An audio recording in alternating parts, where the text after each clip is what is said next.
세상에는 두 종류의 사람이 있습니다. 하나는 육적인 사람이고 또 다른 하나는 영적인 사람이다라고 말씀드리고 싶습니다.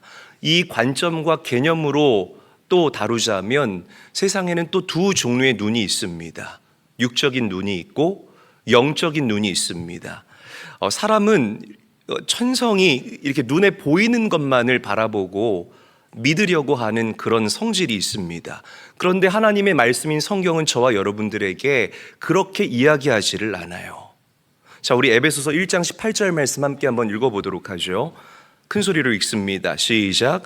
너희 마음의 눈을 밝히사 그의 부르심의 소망이 무엇이며 성도 안에서 그 기업의 영광의 풍성함이 무엇이며. 자, 빨간 글씨만 읽어볼까요? 시작. 마음의 눈을 밝히사. 자, 마음의 눈을 밝힌다라고 성경은 명확하게 저와 여러분들에게 증거하고 있습니다. 그러니까 우리가 눈으로 보이는 이런 가시적인 육체적인 세계뿐만이 아니라 보이지 않지만 진짜 실상인 영적인 세계가 있음을 성경은 저와 여러분들에게 끊임없이 증거하고 있다라는 거죠. 여러분, 눈에 보이는 세계가 진짜가 아니라 영적인 세계가 진짜이고 우리가 육신의 눈으로 바라보는 이 세계는 영적인 세계의 그림자이다라고 저는 생각을 합니다. 믿으시기를 바랍니다. 성경에서 말하는 볼 수 없는 상태는 어두운 상태를 이야기를 해요. 눈이 있어도 보지 못하는 이유는 많은 사람들이 어둠 속에 있기 때문이다라고 성경은 우리에게 이야기를 하고 있습니다. 자, 이렇게 생각해 보면 되겠네요. 굉장히 쉬운 예인데 지금 밝잖아요. 여기가 깜깜하다고 생각을 해보세요. 깜깜합니다. 한 줄기 빛도 없어요. 그래서 우리가 바로 앞에 있는 물체도 바라볼 수 없는 그런 어둠이라고 생각해 봅시다. 눈 잠깐 감아 보실래요? 안 보이잖아요. 그렇지 않아요? 자, 그런데 눈을 감으면은 제 눈에는 이 컵과 제 옆에 있는 마이크가 보이지를 않아요. 이제 눈 뜨셔도 됩니다. 네. 눈을 감으면은 이게 보이지를 않잖아요. 제 눈에는. 그렇지 않아요? 그런데 보이지 않아도 이 물컵과 마이크는 존재하는 거예요. 맞아요, 맞아요. 보이지 않을 뿐이지 이 물컵과 마이크는 존재한다라는 거죠. 그러니까 내가 보지 못할 뿐이지 안 보인다고 존재하지 않는 것이 아니라는 것입니다. 그러니까 성경은 계속해서 이 진리를 저와 여러분들에게 수시로 던져주고 있다라는 거죠. 그래서 저는 이렇게 생각합니다. 눈에 보이는 것만 바라보고 믿겠다는 사람은 정말 어리석은 사람이다 라고 저는 말씀을 드리고 싶습니다. 육적인 사람들은 육의 눈만 가지고 있습니다. 그래서 보이는 것만을 바라보고 믿으려고 한다라는 거죠. 성경은 저와 여러분들에게 영적인 눈을 떠라. 할렐루야. 영적인 눈을 뜨고 지금 이 현상 너머에서 일어나고 있는 그 영적인 세계의 치열한 전쟁을 우리가 바로 볼 수 있어야 한다라고 이야기를 하고 있습니다. 고난이 아니라 고난 너머에서 쉴 새 없이, 여러분 아까 찬양했잖아요. 우리를 위해서 일하고 계시는 그 하나님의 일하심을 볼 수 있어야 하고, 문제 너머에서 이미 우리를 향해서 승리의 열매를 준비하고 계시는 그 하나님의 준비를 바라볼 수 있는 눈이 열린 자들이 승리하는 삶을 살아갈 수 있다라는 거죠. 그런 성도들이 되시기를 주의 이름으로 간절히 축원합니다. 그래서 예수 믿고 구원받으면 우리 삶 가운데 여러 가지 변화가 일어나는데 그 중에 가장 큰 변화 가운데 하나가 우리의 영안이 열린다는 거예요. 사도 바울이 그랬어요. 그날도 어김없이 예수 믿는 자를 핍박하기 위해서 다메섹 도상으로 향하던 중에 부활하신 예수 그리스도를 만나게 됩니다. 그러자 예수님을 인격적으로 만나게 되니까요, 이 사울의 눈이 열리면서, 이 사울이 이제 바울이 되는 아주 기가 막힌 회심의 체험이죠. 이 눈이 열리면서 그동안 이 바울이 눈에 보이는, 그렇게 무게를 두고 그렇게 의미를 두었던 이 육적인 것들을 배설물과 같이 여기기 시작했습니다. 왜 그랬을까요? 다른 눈이 사도 바울에게 부여됐기 때문이라는 겁니다. 할렐루야. 사랑하는 제일교회 성도 여러분, 예수님을 만나면 반드시 영안이 열립니다. 믿으시면 아멘 합시다. 그래서 영안이 열린 사람들은 인생관이 바뀔 수밖에 없어요. 관점이 바뀔 수밖에 없습니다. 일찍 열리면 열릴수록 좋습니다. 청년들의 영안이 열리잖아요. 결혼관이 바뀝니다. 비즈니스 하시는 분들의 영안이 열리게 되면 물질관이 바뀌게 되고요. 아멘. 그리고 여러분들의 눈이 열리게 되면 우리의 삶의 목적과 방향성이 바뀌게 되는 놀라운 일들이 반드시 일어나게 될 줄로 믿으시기를 바랍니다. 보세요. 제자들과 예수님이 배를 타고 이제 바다를 건너가잖아요.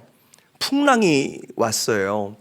똑같은 문제입니다. 예수님에게도 풍랑은 문제이고 제자들에게도 풍랑은 문제예요.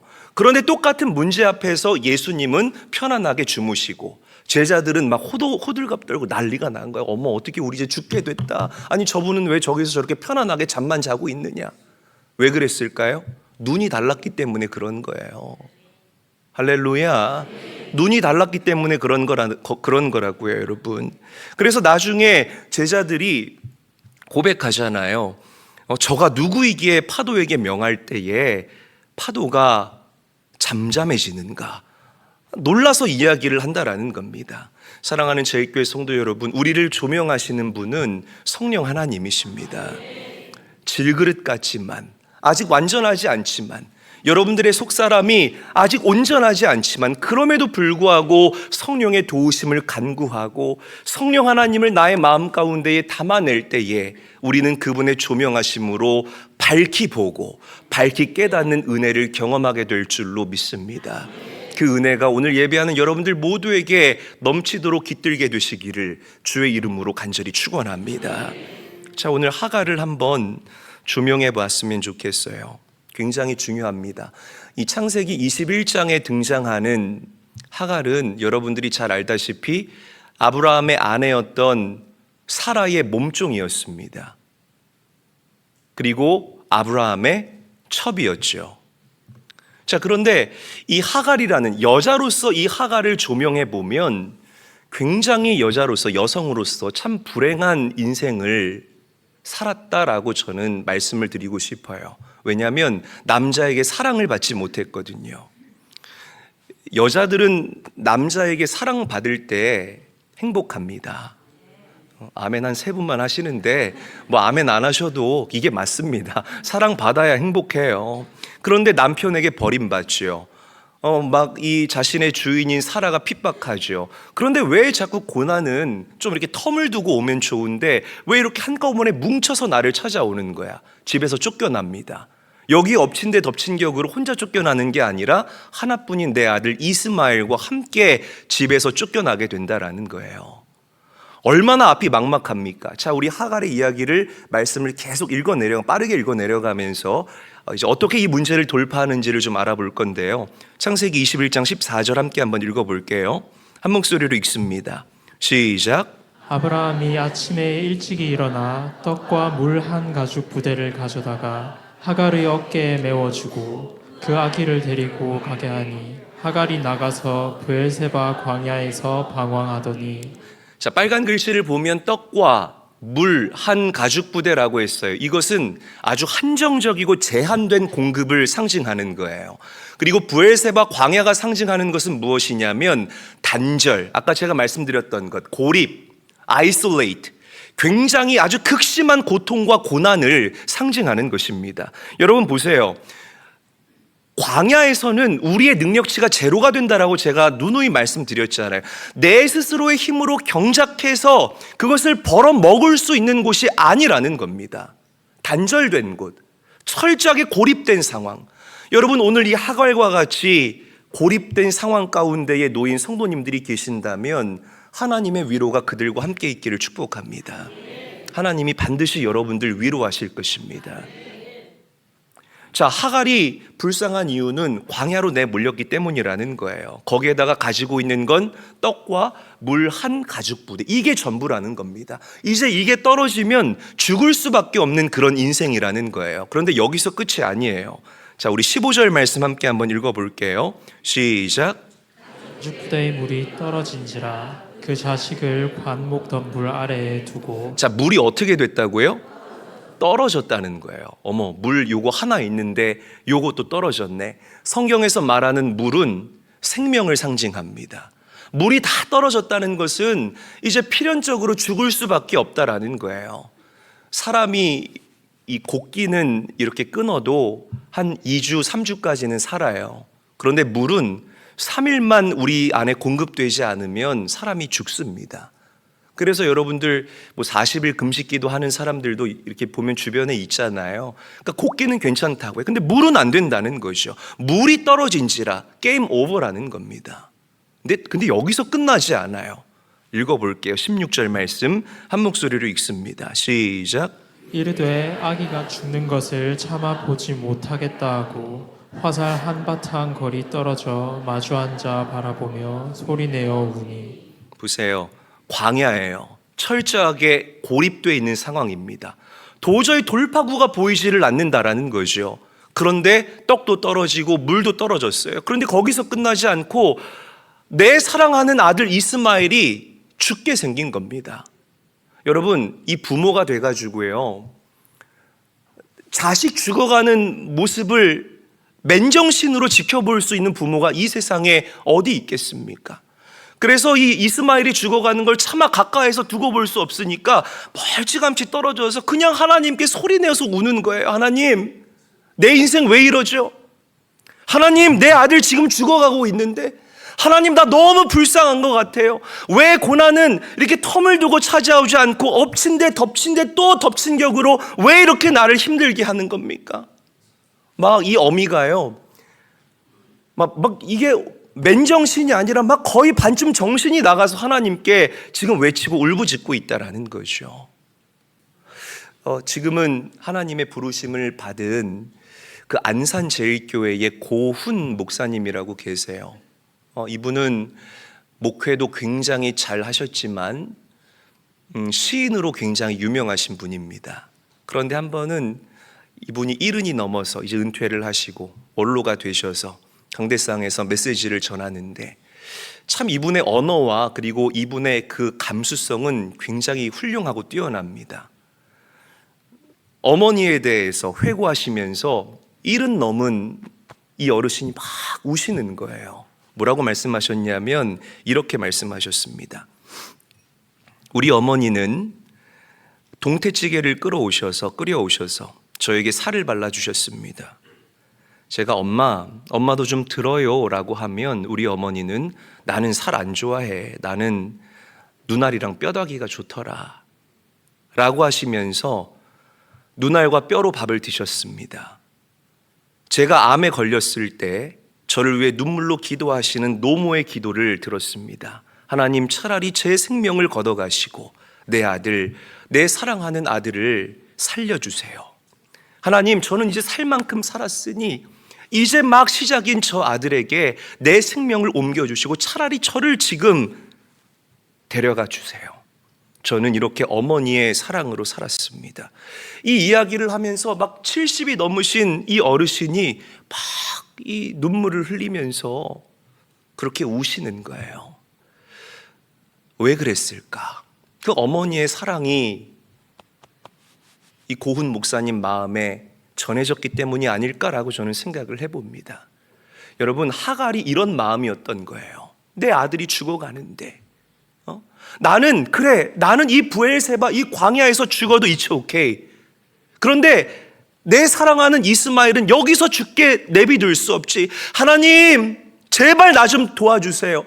하나님, 제가 너무 철저하게 고립되어 있습니다. 아이솔레이트되어 있습니다. 이 고립을 돌파할 수 있도록 하나님, 제발 나에게 돌파구를 허락해 주세요. 여러분, 그런데요, 정말 감사한 건 하나님께서 이 하갈의 통곡을 들으십니다. 그리고 이스마엘의 신음소리를 들으십니다. 할렐루야. 자, 우리 굉장히 힘이 되는 말씀인데 함께 한번 읽어볼게요. 19절 말씀이에요. 한 목소리로 읽습니다. 시작.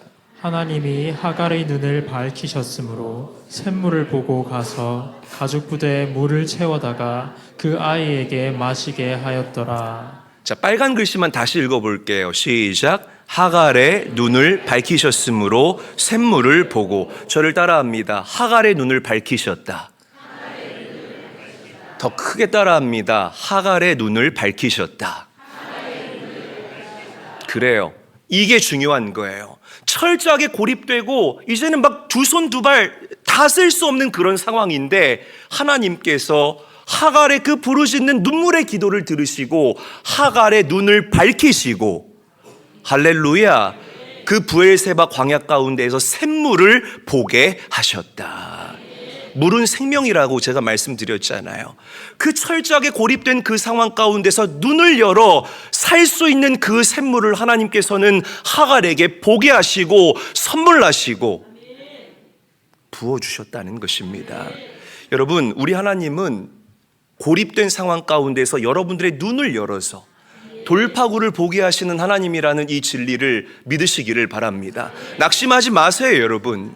절망하지 마세요. 좌절하지 마세요. 철저하게 고립되어진 것 같은 그런 하갈과 같은 처지에 놓여 있다 할지라도 우리 기도해야 됩니다. 하나님, 내 눈을 열어주시옵소서. 와이드 오픈 크게 열어주시옵소서. 그래서 하나님의 위로인 그 샘물을 내 삶 가운데에 보게 하여 주시옵소서. 기도할 수 있어야 된다는 거예요. 이 하나님의 공급을 바라보는 자가 다시 피어나는 인생을 살 수 있어요. 광야에서 여러분 하갈이라는 이 꽃이 얼마나 시들었겠습니까? 빼짝 말라갔을 거라는 거예요. 그런데 눈을 열어서 보니까 하나님의 공급을 바라본 거예요. 시들었던 나를 다시 피어나게 하시는 하나님, 시들었던 여러분들의 인생을 다시 블라썸하게 하시는 그 하나님, 하나님의 공급, 하나님의 생명을 바라보는 눈이 열릴지어다. 열릴지어다. 열려야 합니다, 여러분. 그래야 우리가 살 수 있다라는 것이요. 하나님은 절대로 여러분들의 눈물의 기도를 외면하지 않아요. 그리고 반드시 여러분들에게 공급하십니다.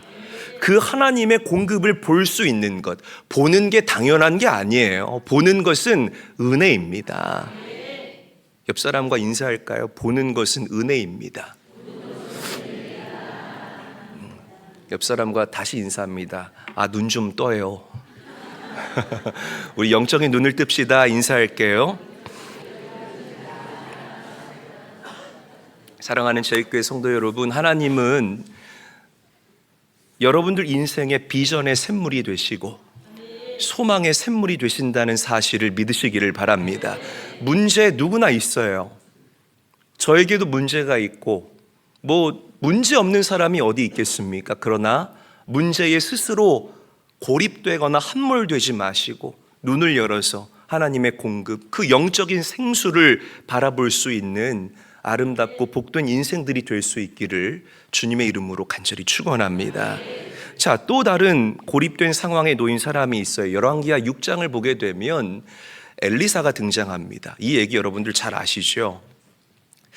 엘리사는 그 당시 도단 성에서 살고 있었는데 이 아람의 군대를 계속해서 이스라엘에게 보내는 거예요. 이스라엘을 점령하려고. 그런데 밤 늦게 가도 이스라엘이 기가 막히게 기다렸다가 완벽한 디펜스를 해내고, 또 낮에 가도 이스라엘이 기가 막히게 매복해 있다가 아람 군대를 무찌르는 거예요. 그러니까 이 아람 나라 왕이 약이 막 바짝 오른 겁니다. 그래서 도대체 왜 저들이 저렇게 강하냐라고 물어봤더니 병사들이 얘기하는 거예요. 그 도단성에 엘리사라는 선지자가 있는데 그는 다 압니다. 이게 뭐예요? 눈이 열려있는 사람이라는 거예요. 다 압니다. 그래서 이 총공세를 펼칩니다. 이 아람 나라 왕이 모든 군대를 이끌고 한밤중에 그 도단성으로 이제 가서 포위를 한 거예요. 근데 그 모습을 본 엘리사의 그 사환이 또 호들갑을 떠는 거예요. 하여튼 눈이 다친 사람은 호들갑을 떨어요, 여러분. 아, 내 주여 어찌하이나이까. 아, 내 주여 어찌하나이까. 보세요. 아까 예수님 제자들 모습처럼 엘리사나 그리고 그 사환에게 고립된 상황, 아이솔레이트된 이 상황은 똑같아. 이 필드는 똑같다라는 거죠. 그런데 엘리사는 평안해요. 사환만 호들갑을 떨고 난리가 나 있는 거예요. 자, 엘리사가 이렇게 이야기를 합니다. 자, 열왕기하 6장 16절 크게 읽습니다. 시작. 대답하되 두려워하지 말라. 우리와 함께한 자가 그들과 함께한 자보다 많으니라 하고. 기가 막힌 말씀이 아닐 수가 없어요. 두려워하지 말래요. 아멘. 두려워하지 말라. 여러분, 사실 이 가시적으로 고난이 가중하면 우리는 두려워하는 게 맞습니다. 부담이 되지 왜 안 되겠어요? 건강에 이상이 생기는데 왜 부담이 안 됩니까? 물질적으로 데미지를 입었는데 왜 우리가 이렇게 힘들거나 마음이 어렵지 않겠어요? 그런데 이 압도당하는 이 상황 가운데에서도 엘리사는 우리를 포위하고 있는 그 아람 군대를 본 것이 아니라 하늘의 불말과 불병거를 바라볼 수 있는 영안이 열린 자였기 때문에 그 마음의 평안함을 유지할 수 있었다는 것이에요. 할렐루야. 이게 차이라고요, 여러분. 영안이 열린 자와 이 영안이 닫힌 자의 차이가 이게 차이라는 것입니다. 그래서 엘리사가 사환을 위해 기도합니다. 주여, 이 종의 눈을 열어 보게 하옵소서. 보게 하옵소서. 그러자 그 사환의 눈이 열리는데 하늘의 불말과 불병거가요 온 산기슭을 가득해서 그 아람 나라 군대를 둘러싸고 있는 걸 본 거예요. 기가 막히죠. 여러분, 오늘 여러분들을 축복하고 도전합니다. 여러분들에게 엘리사의 눈이 열리기를 축복합니다. 이 열려야 된다는 겁니다. 다시 강조하지만 보는 것은 당연한 게 아니에요. 은혜라는 거죠. 오늘 엘리사처럼 기도하세요. 하나님, 내 눈을 열어주시옵소서. 우리 가정의 눈을 열어주시옵시고, 우리 사업장의 문을 열어주시옵시고, 이 교회의 눈을 열어주시옵소서. 지금 우리 교회 고통당하고 신음하는 성도들이 얼마나 많습니까? 하나님, 고립된 것 같은, 하갈과 같은 그런 막 답답한 상황 가운데 놓인 성도들의 삶의 눈을 열어주시어서 하나님의 공급과 하나님의 위로와 하나님의 도우심을 바라볼 수 있게 하여 주시옵소서. 이 기도가 오늘 여러분들에게 필요합니다. 자, 그런데 보통 여기서 말씀이 끝나잖아요. 이 도단성에 쳐들어왔던 아람 나라 군대가 어떻게 됐는 줄 아세요? 하나님께서 그 눈을 멀게 하셔서 약 한 20km 정도를 그들을 인도하십니다. 그래서 그들을 다 사마리아 성에다가 몰아놓고 그들이 다 포로로 잡혀요. 그러니까 참 이게 보세요. 영안이 닫힌 자의 말로다라고 저는 말씀을 드리고 싶습니다.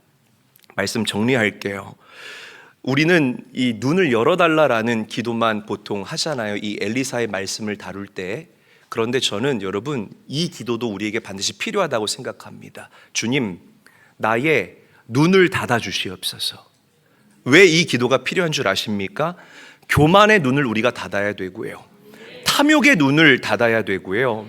그리고 여러분 이 지금 세상 가운데에 얼마나 정치, 경제, 사회, 문화가 혼란스럽습니까?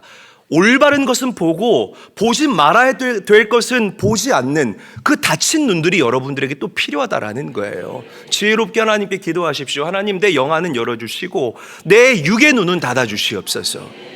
기도할 때에 하나님께서 여러분들에게 처방하실 것입니다.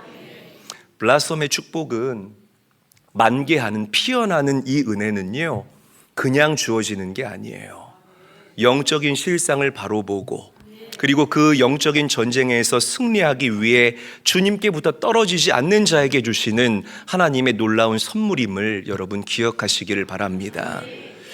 압도당하는 상황 속에서도 하나님의 보호와 공급을 볼 수 있는 눈을 열어달라고 기도하실 수 있는, 그래서 날마다 승리하는, 제가 정말 사랑하는 우리 제일교회 모든 성도들이 되시기를 주님의 이름으로 축복합니다.